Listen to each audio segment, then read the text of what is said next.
Boa tarde.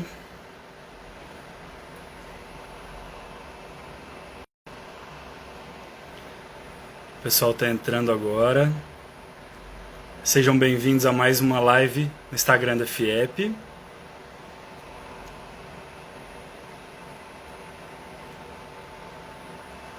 Sejam bem-vindos. Quem está entrando agora, não falei ainda.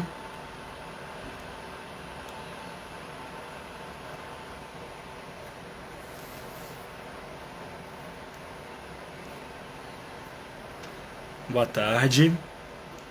Gente que está entrando agora, só para a gente, antes do professor Afonso entrar, já vai colocando da onde vocês estão falando, só para eu saber aonde que a FIEP, que é nacional, que é mundial, que é internacional, está atingindo aí. Professor Cássio, seja bem-vindo.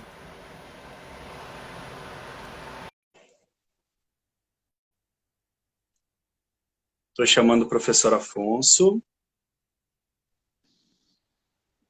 Rio Branco, no Acre. Professor Afonso, tudo bem? Boa tarde. Boa tarde, professor Bruno. Prazer estar aqui com vocês.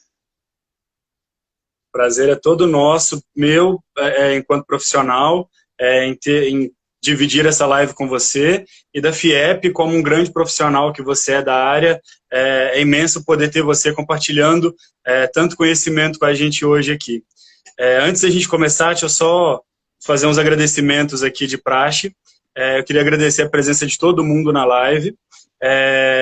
Antes da gente começar a live, falar que está fixado já é, o certificado, né? A lista de presença para a gente ter o certificado já está no link na bio, tá? Então é só entrar no Instagram da FIEP lá, que já vai estar o link para a gente ter o certificado.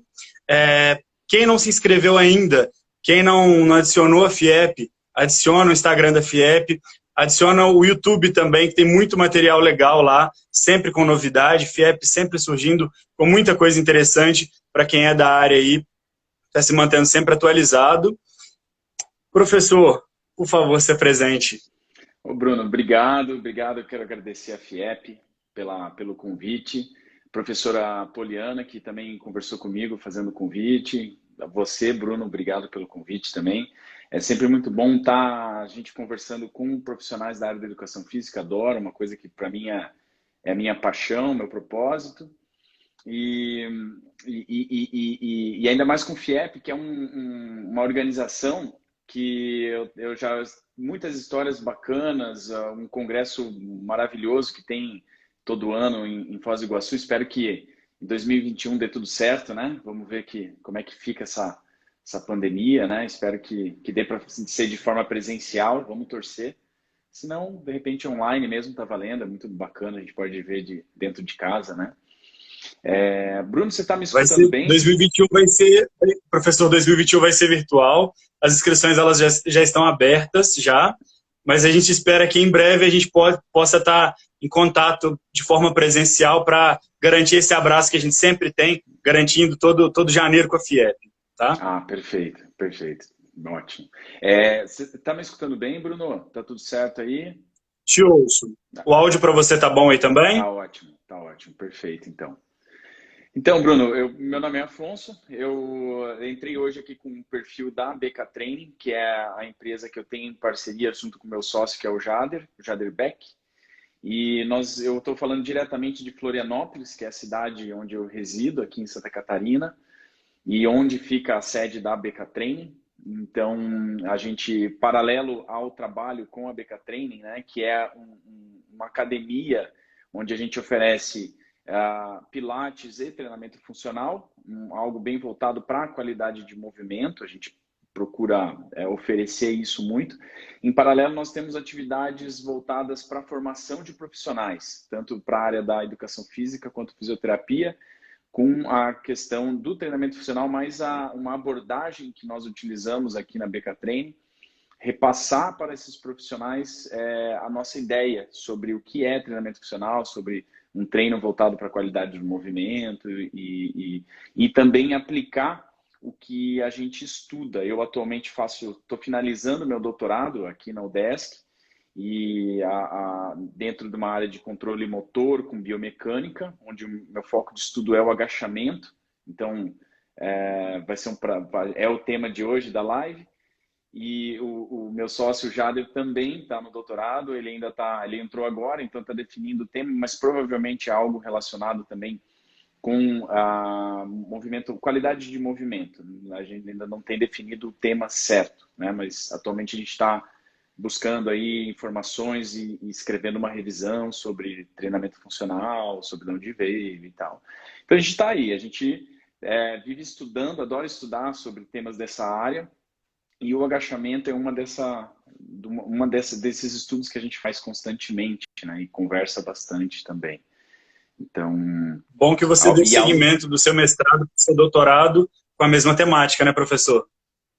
Não, até que não, Bruno. Meu mestrado eu fiz em 2004, então já faz um tempo. Em 2004 eu entrei no mestrado. No mestrado eu estudei, foi bem focado em biomecânica, uma parte de fisiologia com apreensão manual. Eu fiz com um teste prolongado com alguns atletas de jiu-jitsu, judô, remo e pessoas que não eram atletas, um protocolo que eu estava estudando, tentar ver questões de fadiga e força no movimento de apreensão manual, né?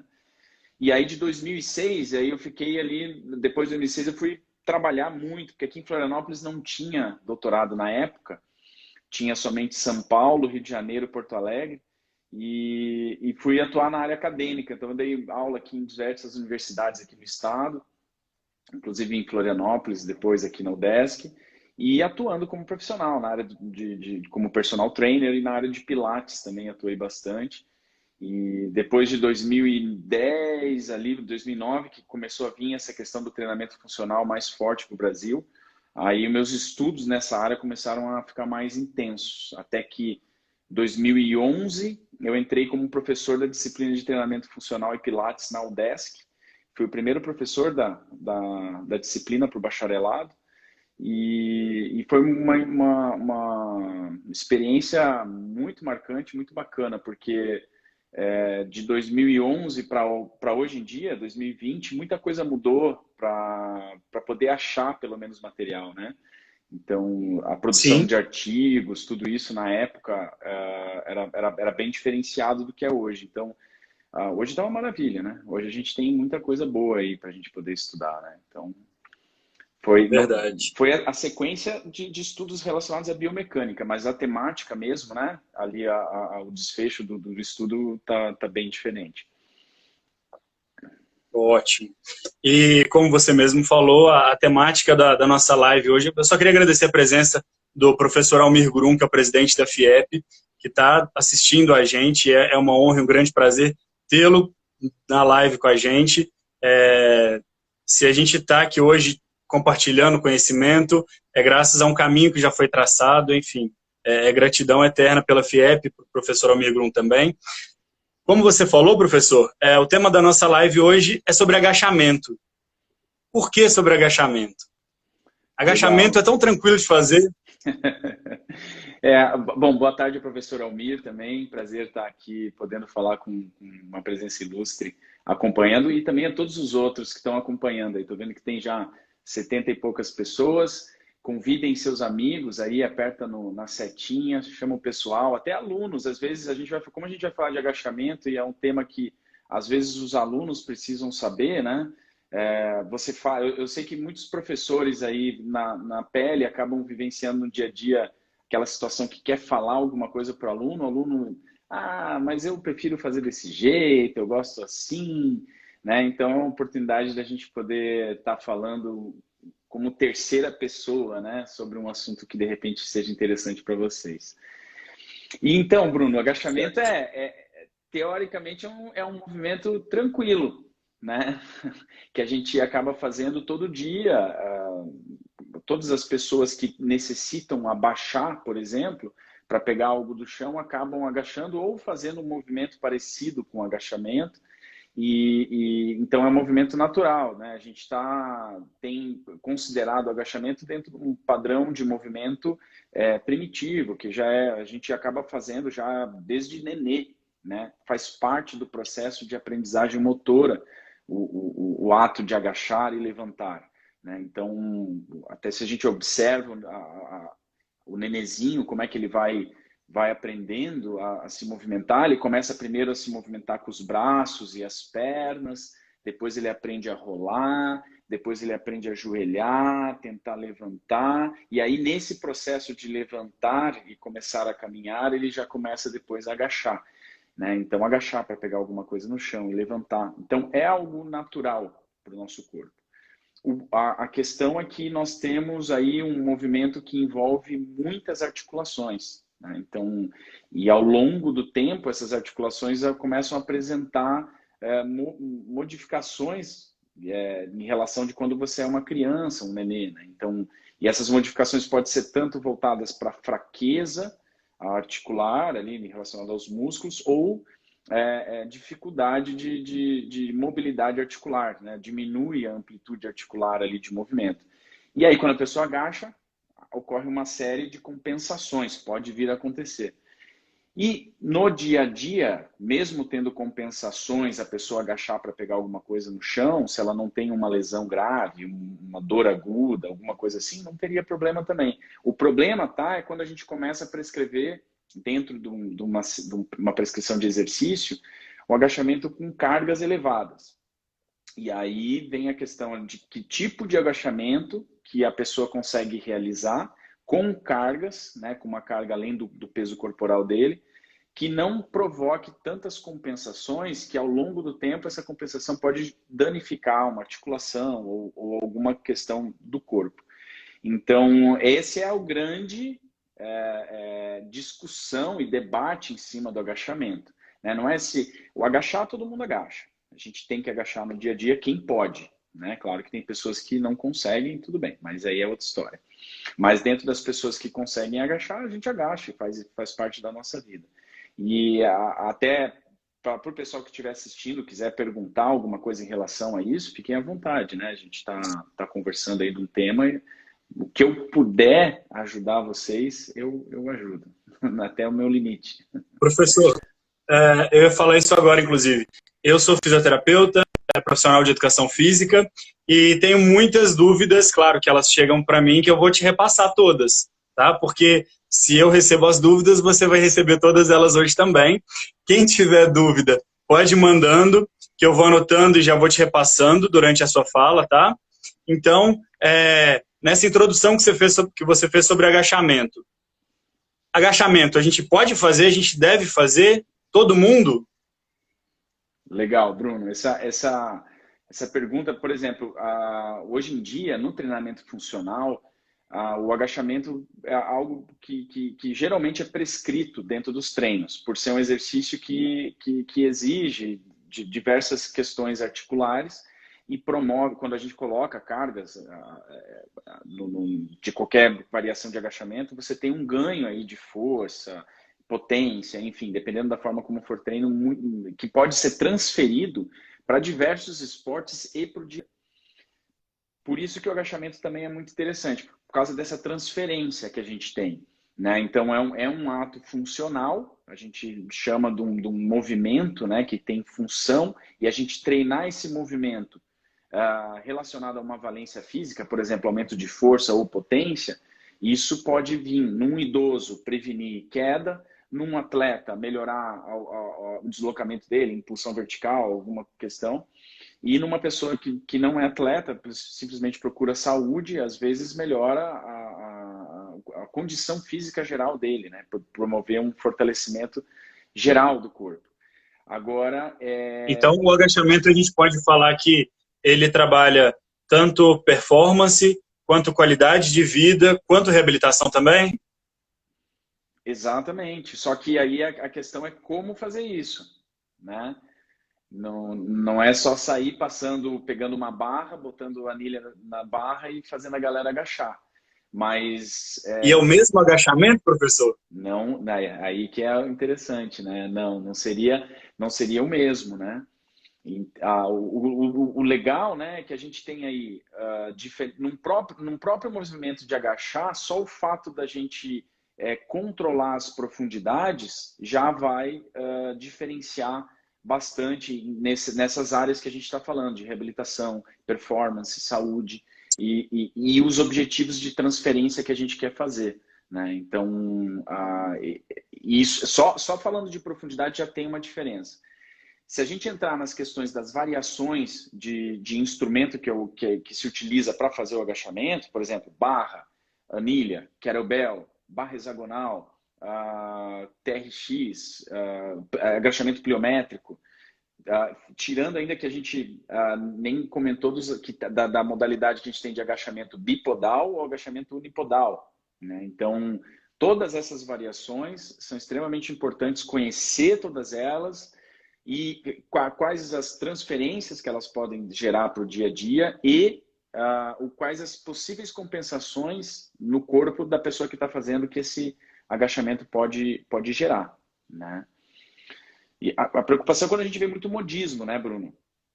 Muito modismo. Aham. Então a gente vê assim, se é uma coisa que há pouco tempo atrás estava sendo falado muito da questão do agachamento profundo, né, que parecia ser a solução de todos os problemas, tanto para ganhar massa muscular, quanto como um movimento que não gera muita sobrecarga no corpo.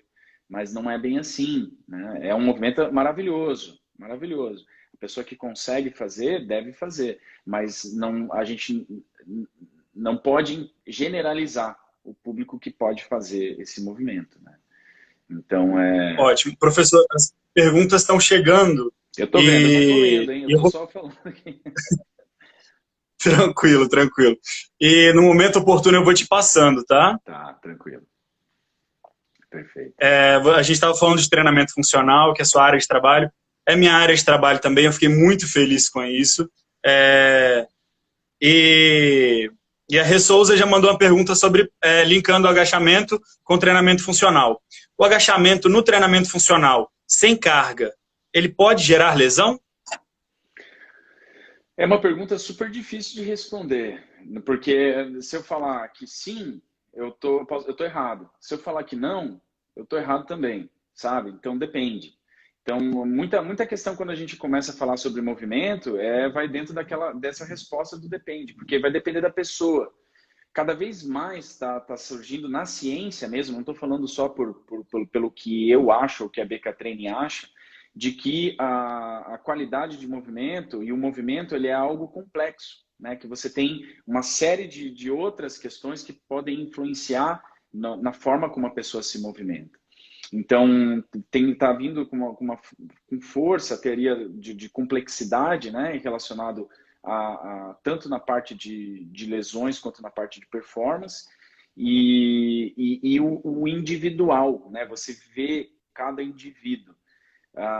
Tem um autor australiano que eu gosto, que é o Paul Hodges, ele fala muito do treinamento híbrido, que você teria que verificar, né, como cada pessoa se movimenta e aí sim conseguir colocar a melhor forma da pessoa realizar o movimento.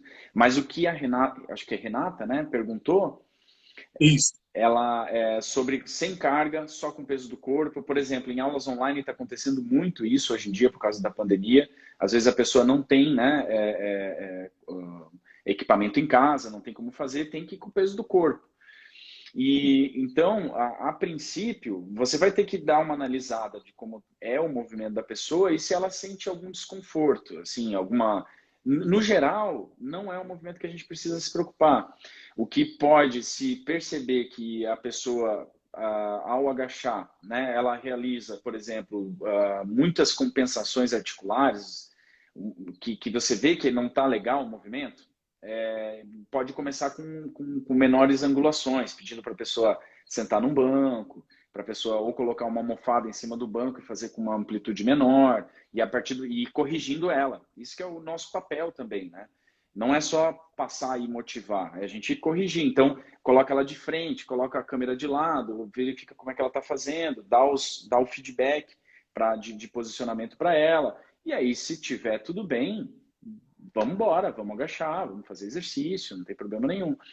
E se tiver, você vai fazer a variação e aos poucos você vai colocando a maiores profundidades ou maiores velocidades, né? Se no caso não tem como colocar sobrecarga, que isso já aumenta a carga do exercício, né? Então são formas que a gente utiliza aí no treino online que dão certo, né? Essa progressão já dá para você trabalhar aí durante muito tempo sem carga nenhuma. Sobrecarga, né? Sobrecarga. Isso. Professor, estão aparecendo quase, né? Estão aparecendo alguns casos clínicos e como você acabou de explicar mesmo, eu acho que tem uma variabilidade muito grande de situações e possibilidades. Então a gente tem que entender que avaliar e acompanhar é essencial para todos os casos, né? Então você pode dar a solução, o seu parecer sobre determinado caso, que se o profissional não estiver avaliando e não estiver acompanhando, você não vai ter uma eficácia no resultado, você não vai ter uma eficiência desse resultado aí, né? Então é importante já, todo mundo está mandando as dúvidas, são dúvidas pertinentes, dúvidas muito interessantes, mas a gente tem que deixar esse adendo aí, que é avaliar e cuidar, né? Acompanhar é extremamente importante, né? Com certeza, Bruno, com certeza. Bruno, o teu som eu estou escutando. A tua imagem às vezes está travando só para te dar um feedback para mim. Eu não sei se para todo mundo está acontecendo isso, tá? Não sei, mas eu estou Ah, não, mas o escutando. mais importante é o áudio, professor. O áudio tá dando para escutar, assim, tá perfeito. Mas eu Ótimo. concordo perfeitamente, Bruno. Acho que tá havendo hoje um debate no Instagram que eu acho muito interessante. Desde que não ocorra, que entre nós profissionais a gente se ajude um ao outro e não ocorra ofensa, né? Ocorrendo uma Sim, conversa, né, de alto nível.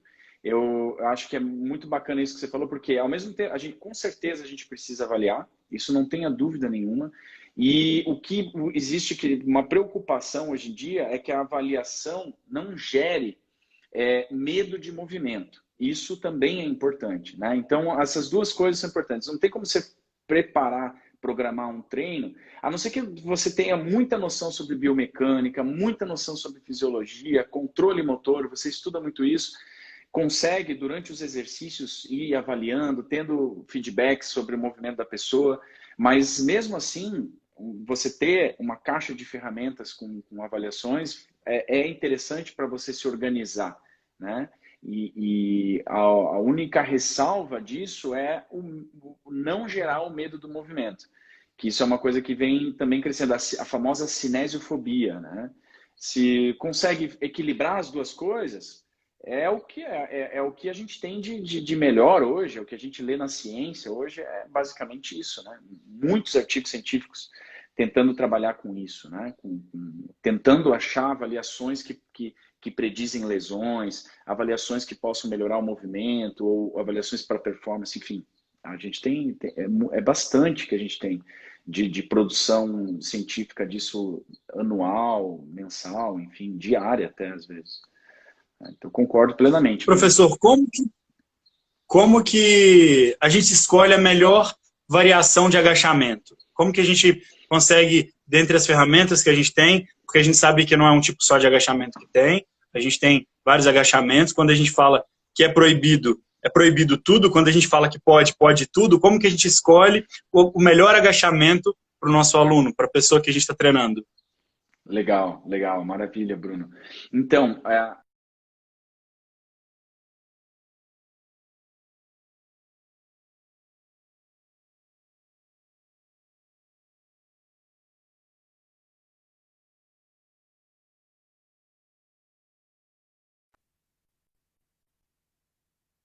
uma barra nas costas, né, que é o agachamento mais conhecido, popular que a gente tem, o high back squat, por exemplo, né, que essa sobrecarga que tem no corpo, ela muito provavelmente vai gerar uma mudança de centro de gravidade posterior, porque a barra está atrás e a tendência da pessoa cair para trás, né, quando ela começa a agachar.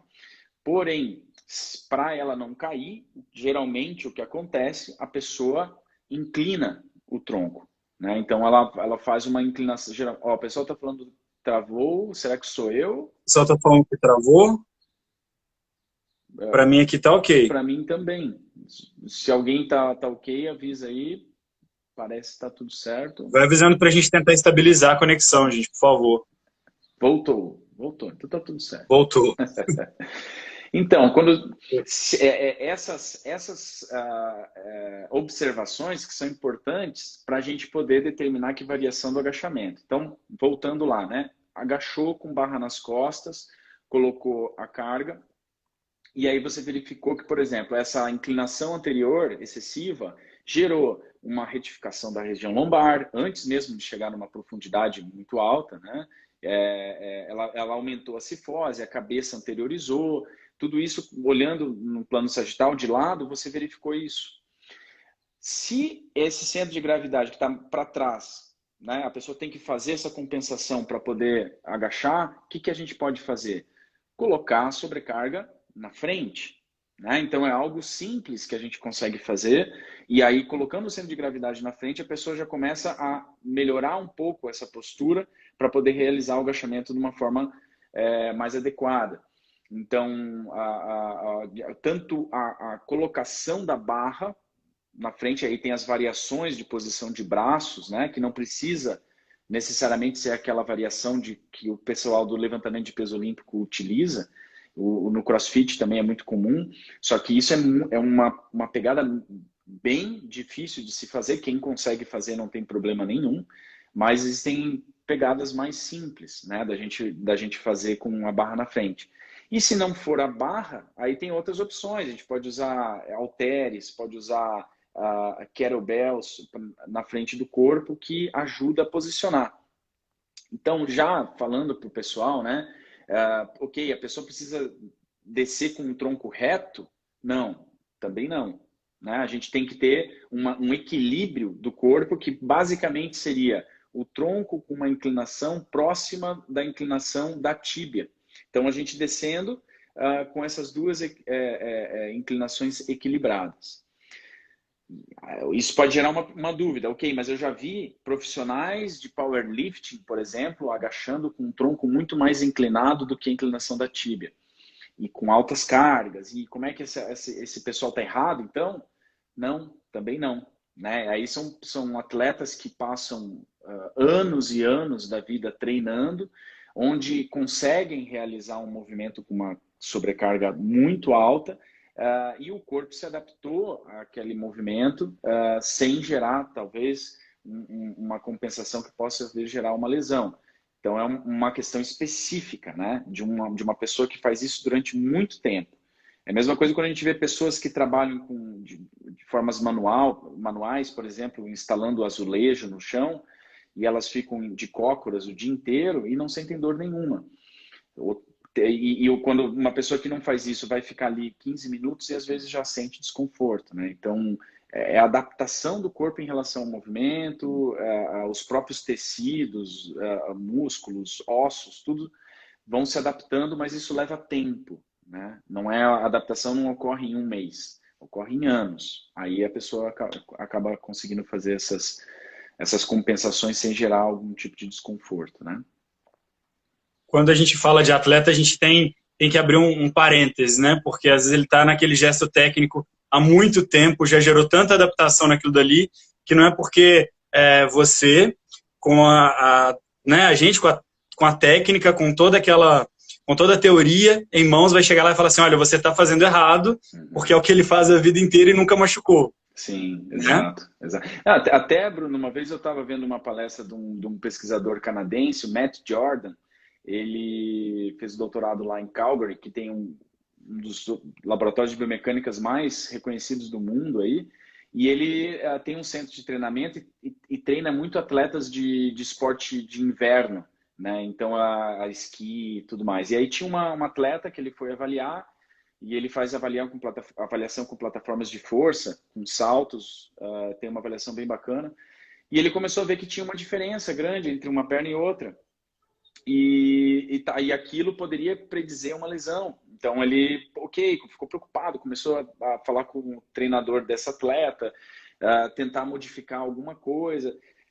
Só que o que aconteceu, né? No momento em que eles em parceria estavam trabalhando isso, a atleta começou a reclamar, começou a sentir dor, ao contrário, tentou arrumar o gesto, mas era um caso específico de uma atleta que já está há mais de 10 anos, um atleta de altíssimo nível, que o corpo já está todo preparado para realizar aquele movimento, que eles acharam melhor no final, a conclusão é não mexer. Mas eles iam preparar outras musculaturas para suportar a carga.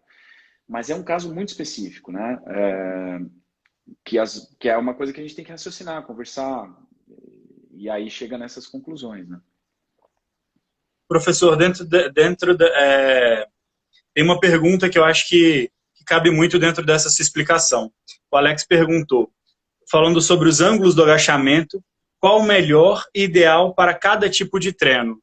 Legal, isso aí é Alexandre, a pessoa que perguntou? O Alex. Alex, legal, obrigado pela pergunta, Alex. Então, isso é uma pergunta que tem muitos artigos científicos publicando sobre isso, e até quando a gente não pode se basear num artigo científico só quando tem uma resposta. Saiu um recentemente, eu não me lembro se é desse ano ou ano passado, que eu até fiz uma postagem falando sobre essa questão das mudanças de profundidade. E ele, nesse próprio artigo, ele fala, olha, não tem um consenso sobre que, por exemplo, fala-se muito que lá um artigo de 2014 ou 2016, eu não lembro, que ele verificou que um quarto de agachamento com até 45 graus, 60 graus de flexão de joelho, com potência, com carga, gerou melhores transferências para salto vertical. E o agachamento profundo gerou melhores transferências, não seria uma transferência, mas melhores resultados de hipertrofia e ganhos de força máxima. Então então vamos começar a trabalhar com menos profundidade para o pessoal que quer saltar e com mais profundidade para quem quer ganhar força e hipertrofia. Passou-se um tempo, outros pesquisadores foram fazer a mesma pesquisa e não acharam isso. Acharam que o agachamento profundo teve melhores resultados. Aí vem o terceiro e comentando, falou, olha, realmente tá confuso, porque um fala uma coisa, outro fala outra. Então a gente tem que se basear na metodologia que o estudo teve, né? Que tipo de público ele trabalhou. Esse público é o mesmo público que eu trabalho? Se sim, de repente eu posso experimentar e vejo. Aí entra a avaliação que você falou, né, Bruno? Aí eu avalio, vejo como é que está a potência de membro inferior, aplico o que eu vi lá naquele estudo. Bom, então vou fazer um trabalho com menos profundidade, mais velocidade para melhorar a impulsão vertical. Ou vou trabalhar com mais profundidade, se a minha pessoa consegue fazer esse movimento, para gerar mais força ou ganho de hipertrofia. Verifico e vejo o resultado. Esse último artigo que saiu, eles fizeram uma variável que eles analisaram, foi o nível de dor, que foi muito interessante, que eles verificaram que comparando, por exemplo, um agachamento menos profundo, ali eles chamam de meio agachamento, ali vai até 50, 60 graus só, comparado com o paralelo, quando a coxa fica paralela ou profundo, esse menos profundo, ao longo do tempo, gerou um desconforto maior nos participantes da pesquisa. Porém, é importante ressaltar, esse desconforto não foi no joelho, foi um desconforto geral. E uma das partes que mais gerou desconforto é na região cervical. Por quê? Porque se você agacha com menos amplitude, você coloca mais carga. Então, muita calma, né? Então, assim, de a gente chegar e falar que meio agachamento, que é um dos exercícios que são utilizados na reabilitação, geram dor. Não é isso, né? É que no caso ele fez com carga, baseado em carga máxima, 80% da carga máxima e tal. Então, Alex, em termos gerais, né? Quando a gente fala, se a pessoa tem a capacidade de realizar agachamentos, pelo menos até com o fêmur paralelo, ou agachamentos profundos, de forma geral, a gente vê bastante relação com ganho de força máxima e ganho de hipertrofia. Ganho de impulsão vertical, a gente tem aí, não tem ao certo, né, se os agachamentos com menos profundidade, com mais velocidade, geram melhores resultados ou o profundo também gera resultado. De forma geral, eu experimentaria com seus atletas, primeiro com menos profundidade, verificaria, e depois faria uma reavaliação nos seus atletas no momento que for trabalhar força e verificaria se melhorou a potência também. Aí você tem aí um parâmetro bom para poder trabalhar com eles. Ótimo. Eu acho que você já entrou dentro da minha próxima dúvida já, professor. Eu ia te perguntar sobre agachamento profundo. Legal. Pode? E aí? Essa aí também é aquela pergunta que não tem resposta sim ou não, né? Mas assim... Você está vendo que eu estou fazendo só pergunta maldosa, né? Mas é boa, essas perguntas que são boas, né? Essa que faz a gente pensar. Mas, de forma geral, né? Pode. O que não... Por que não pode... O que tem que se tomar cuidado, né? O que a gente tem que prestar atenção? De novo, quando a gente fala na sobrecarga. Então, uma pessoa que não está acostumada a agachar com carga, né? Como botando uma barra. Vamos pegar um exemplo da barra. Não está acostumado a agachar. Aí você pega uma barra, coloca lá, ela tem capacidade de repente, de agachar com 30 quilos de cada lado, ela é forte, mas ela não faz agachamento, e ela já começa a fazer com uma sobrecarga, agachamento profundo, já de cara. Não, bora lá, vamos fazer isso aí. Se essa pessoa, o que é o agachamento profundo nos preocupa? Principalmente a posição da lombar, porque a tendência natural do corpo, quando a gente aprofunda muito o agachamento, é entrar numa báscula posterior da pelve, gerar uma retroversão, gerar uma retificação da lombar, e toda a coluna pode acompanhar, aumentar a cifose, enfim. Os membros inferiores também ali, a gente pode pensar tanto na articulação coxo-femoral, que daí o pinçamento, né, o ângulo de flexão é maior, ocorre maiores cargas ali. O joelho vai ter maiores cargas, porém aí o joelho tem uma discussão boa, que apesar de as cargas serem maiores, a distribuição dessas cargas também é maior, então não necessariamente é uma coisa que vai gerar algum tipo de desconforto. Então você vai ter que olhar como é que a pessoa realiza esse movimento, né? Se ela, apesar desse aumento das cargas, ela consegue realizar um movimento com uma boa qualidade, não teria problema. Você pode realizar esses movimentos com a pessoa, assim como atletas realizam, e tá tudo bem, só que aí dentro daquela coisa. Exige uma progressão. Se você coloca uma progressão, né, dentro dessa... Eu quero fazer com que o meu aluno agache profundo. Beleza, então vamos começar. Né? Começar a trabalhar com ele, ver quais são as articulações que a gente precisa trabalhar, para ele poder realizar o movimento com qualidade, e colocando uma progressão de carga, né, pouco a pouco, e aumentando essa carga, o corpo dele se adaptando, todos os tecidos irem se adaptando para suportar a sobrecarga que vai ter no teu corpo, vai conseguir chegar, geralmente, né? Em termos gerais, numa média, assim, a gente vai conseguir chegar. Então, pode, com essa ressalva, né? Isso não tem problema. Tem uma questão que é interessante... Desculpa, pode falar, Bruno. Não, por favor, pode terminar. Que tem uma questão interessante que muita gente comenta, que o agachamento profundo, ele promove a anteriorização do joelho e consequentemente, a frente da ponta dos pés. E aí isso gera um certo, opa, pode ou não pode? Né? E essa é uma discussão que já teve bem grande dentro do agachamento profundo. Agora eu esqueci o autor, mas tem um artigo muito interessante de revisão falando sobre o agachamento e falando sobre as cargas no joelho e na região lombar, onde ele explica como é que foi construído isso, né? Já antes de 2000 já havia feito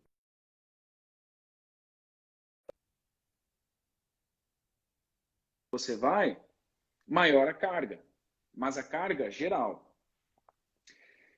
E verificaram que quando chega próximo a 90 graus, que não seria paralelo, né? 90 graus mais ou menos aqui, é mais ou menos aonde o joelho está posicionado na linha da ponta do pé. E era onde a gente não tinha um aumento abrupto da carga no joelho. Então começou a ser, ok, se eu faço até aí, eu tenho menos sobrecarga no meu joelho e eu mantenho ele saudável. Porém, porém começou-se a verificar que você aprofundando o agachamento, primeiro, existe um acolchoamento entre os músculos posteriores de coxa e todo o tríceps sural aqui, gastrocnêmio e tudo mais, que distribui essas cargas, e a própria cápsula articular, e aí nesse artigo, que tentar lembrar o autor, ele comenta de um efeito chamado reaping effect, um efeito envoltório, que seria como se todo o tecido tracionasse em volta do joelho e aumentasse a área de contato, principalmente fêmuro-patelar. E aí você tem uma distribuição maior dessa carga. Então, a pressão iria diminuir. Porém, a gente carece, né, de estudos, mais estudos, tentando mostrar como isso acontece.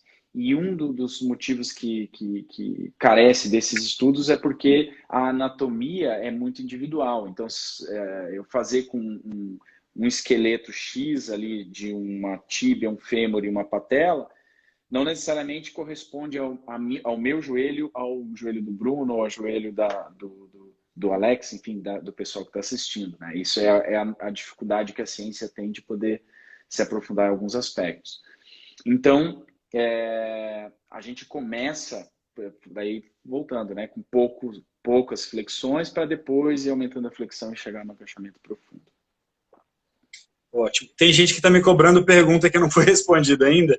Gente, mas é porque eu estou anotando todas as perguntas e eu estou esperando chegar um momento oportuno para passar para o professor.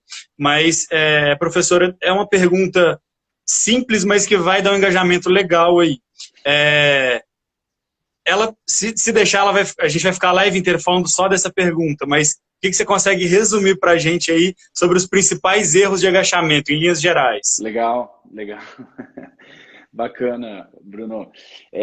Olha, isso é bacana que você falou essa pergunta, porque ela já vai de encontro com uma questão de que o agachamento também é usado bastante como avaliação.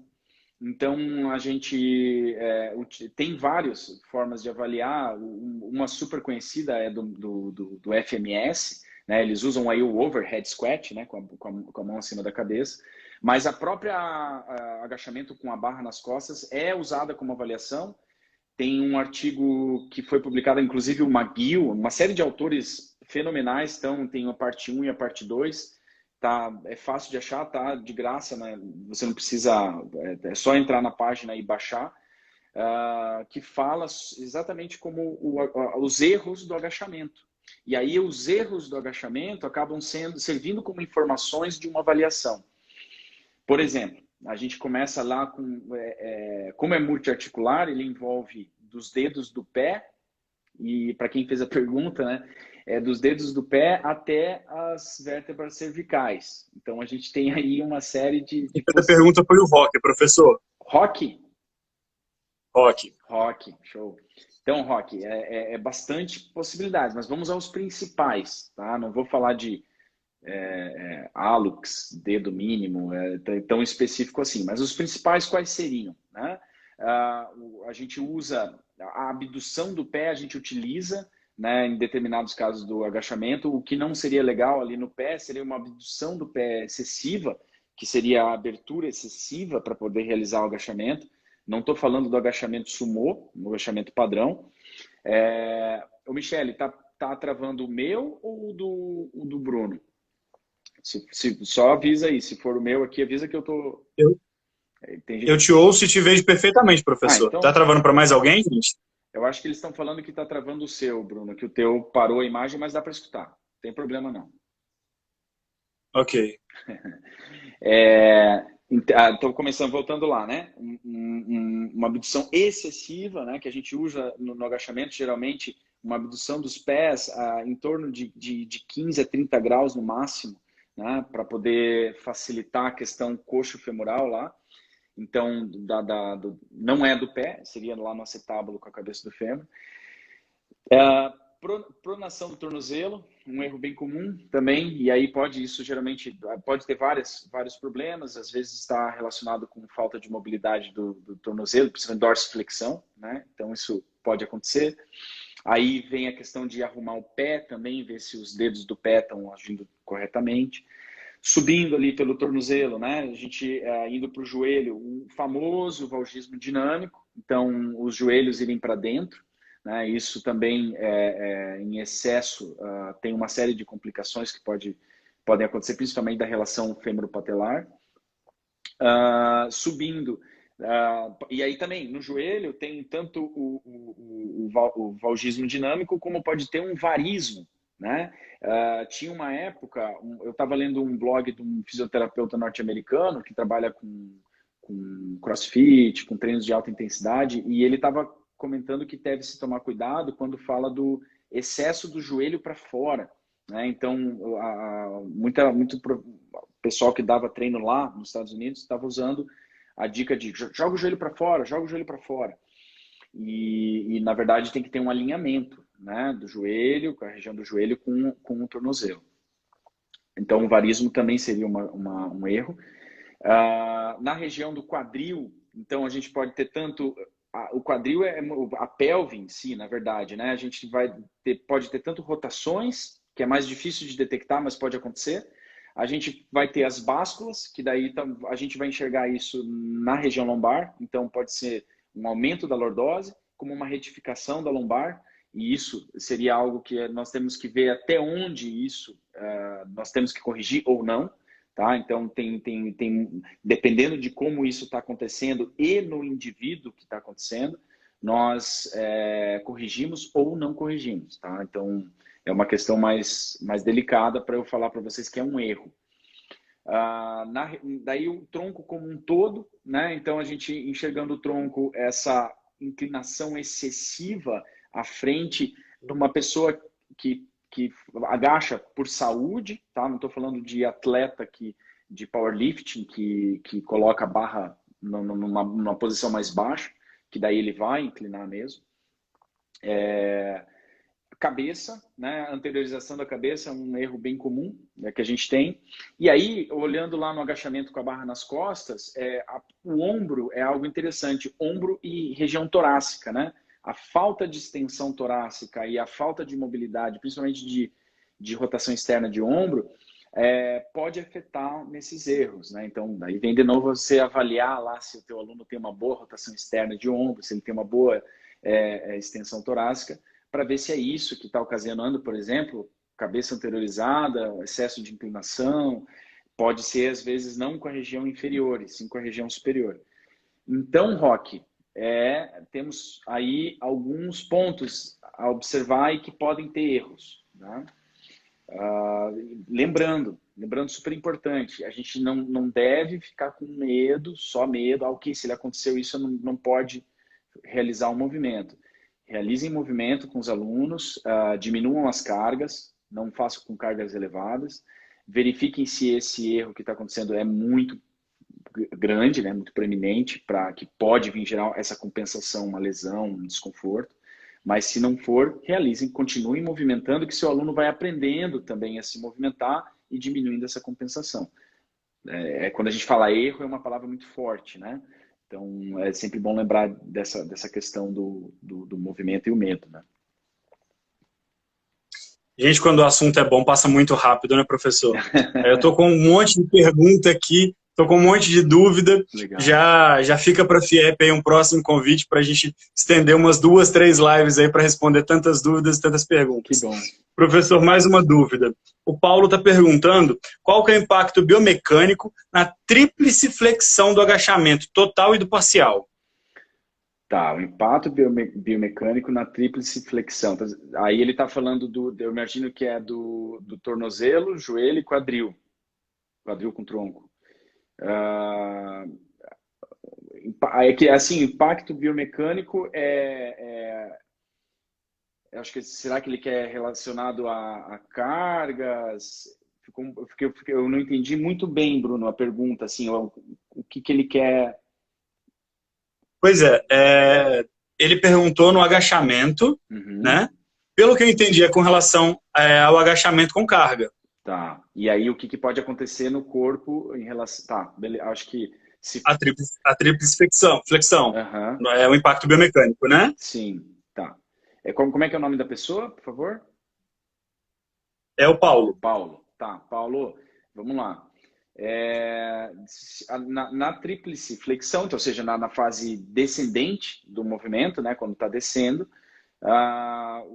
o agachamento parcial, aquele que a gente realiza com menos profundidade, a gente tem geralmente, tá, menos flexão de tronco, menos uso do quadril, e aí entra uma nomenclatura que a gente usa muito no treinamento funcional, que são as dominâncias de movimento. Então a gente usa muito a palavra dominância de joelho, dominância de quadril. O que seria isso, né? Tanto a relação do quanto que se movimenta nessa articulação, e em outros momentos a gente usa o quanto de carga é distribuída nessas articulações. Então, um agachamento parcial, geralmente, a gente utiliza com menos flexão de tronco e a gente tem uma dominância de joelho maior, em termos de carga, do que o agachamento profundo. O agachamento profundo, geralmente, o centro se a gente pega uma plataforma de força, né, e vê como é que está a distribuição, a gente tem uma grande utilização das cargas em cima da região do quadril, ali envolvendo toda a região lombopélvica, né? Então, lombar, a pelve, glúteo, os isquiotibiais também vão estar sendo mais acionados. Então, essa é uma grande diferença em relação a um e ao outro, principalmente na fase descendente. É isso. O outro eu falei um pouco antes sobre as questões de transferências, né? Que os artigos falam, tem não tem um consenso ainda, né? Não sei se eu respondi, tá? Ótimo. Paulo, se tiver, escreve aí que eu tento melhorar a minha resposta. Professor, eu queria te agradecer. A nossa live está quase chegando ao final, só que eu preciso dar uns recadinhos. Inclusive, eu queria que você deixasse o seu arroba aí, por favor, seu Instagram, para as pessoas te seguirem, tá? É um Instagram muito bom, tá, gente? Então segue, tem muito conhecimento compartilhado lá, vale muito a pena. Professor, por favor. Pô, olha, professor Bruno, muito obrigado. Obrigado pela condução aí com maestria aí da live, muito bacana. Queria agradecer todo mundo que está participando, muita gente bacana aqui. Ó, se gostou, aperta no coração aí, para ver um monte de... Aê, ó, coisa linda, um monte de coração, obrigado. Eu agradeço muito a participação, né, as dúvidas. A gente não... Lembrando, né, não sou dono da verdade, estou aqui só para a gente conversar e debater sobre um assunto que é muito legal. A gente está aqui no @BKTraining, é a empresa que eu e o Jader somos sócios e trabalhamos. O meu pessoal é chamado Afonso Kulevics, é Afonso com 2 Fs, tá? Vocês vão achar, se botar Afonso com 2 Fs, K-U, já vai aparecer, que eu acho que é o único que tem, então é fácil de achar. E fico à disposição para quem quiser entrar em contato, conversar, tirar dúvida. E só agradecer a FIEP e a todos vocês aí que me fizeram o convite. Ótimo, então vamos movimentar esse negócio, professor. Quem está na live agora, printa a tela, já marca o professor, já marca a FIEP também, já pode marcar no Instagram também, @BoxFitBetim, tá lá na FIEP. Eu vou fazer um comentário no post, no card dessa live, vocês vão me achar, o professor também, eu vou deixar o arroba dele lá no card dessa live. Essa live vai estar salva. Printa aí, gente. Valeu, boa ideia, Bruno. Maravilha. Professor, muito obrigado por compartilhar tanto conhecimento de qualidade com a gente, tá? A FIEP agradece imensamente, a FIEP é parceiraça de tudo que vem com muito conhecimento, com muita qualidade. Quero deixar meu convite também para todo mundo seguir as redes da FIEP. Já segue o Instagram, quem não está seguindo ainda. Segue o YouTube. O YouTube da FIEP tem muito conteúdo legal. Janeiro agora, daqui um mês e pouquinho, já vai ter o congresso da FIEP de forma virtual. A gente está triste por ser virtual, mas em breve a gente vai ter esse encontro presencial que vai valer muito a pena. Quem não seguiu ainda, ativa lá o sininho, tem muito conteúdo legal, muita coisa bacana para acontecer. Professor, mais uma vez, muito obrigado pela paciência, por responder tanta pergunta, por tirar tanta dúvida. Quem ficou até agora, muito obrigado. tá, gente? Pode compartilhar a live, eu vou deixar ela salva também, depois compartilha com os amigos, publica no story lá, já marca a FIEP, já divulga, conhecimento nunca é demais ser compartilhado, tá? Muito obrigado em nome da FIEP mais uma vez, muito obrigado quem ficou até agora, até as próximas lives. Valeu, Bruno. Tchau, tchau, pessoal.